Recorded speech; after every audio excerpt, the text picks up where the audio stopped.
Subscribe करा, like करा, share करा. फक्त रंगतारा न्यूज. बेल आयकन दाबायला विसरू नका.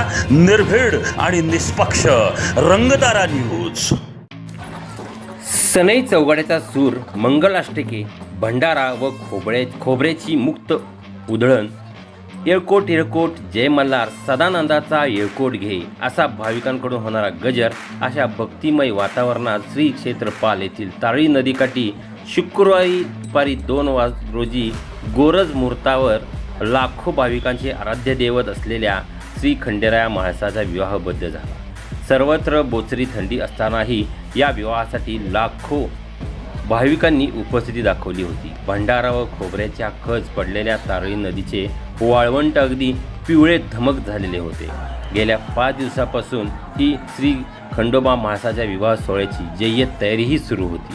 शुक्रवारी हा विवाह सोहळ्याचा मुख्य दिवस असल्याने महाराष्ट्र, कर्नाटक व आंध्र प्रदेशातून लाखोंच्या संख्येने भाविक वराडी मंडळी पाल येथे दाखल झाले होते. शुक्रवारी दुपारी देवाचे मुख्य मानकरी देवराजदादा पाटील यांच्या घराजवळ असलेले सर्व 8 गावचे मानकरी मानाच्या बैलगाड्या वाहन घेऊन उपस्थित झाले.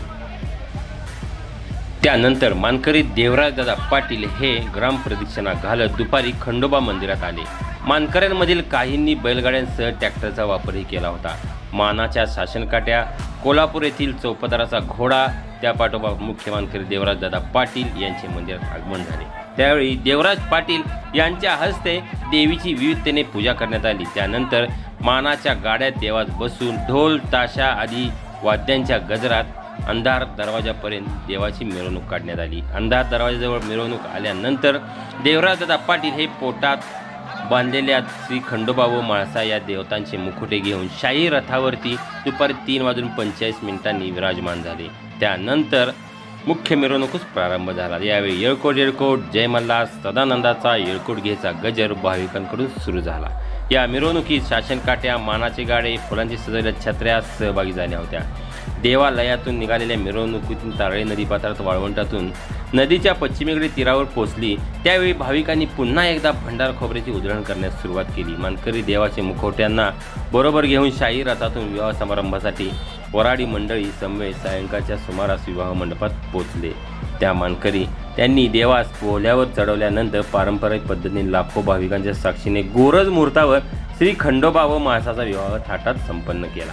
त्यावेळी पुन्हा येळकोट येळकोटच्या जयघोष करत भाविकांच्या जनसागरातून भंडारा खोबऱ्याची उधळण मुक्त करण्यात आली होती. त्यावेळी भंडारा खोबऱ्याचा सर्वत्र खच पडला होता. अशा संपूर्ण पाली गावच पूर्ण पिवळं धमक भंडाऱ्यांनी न्हायलेलं चित्र दिसत होतं. यात्रा यशस्वीपणे पार पाडण्यासाठी देवस्थान ट्रस्ट, यात्रा कमिटी, ग्रामपंचायत, प्रशासन व उंब्रज पोलीस ठाणे, आरोग्य विभाग सतर्क राहिला होता.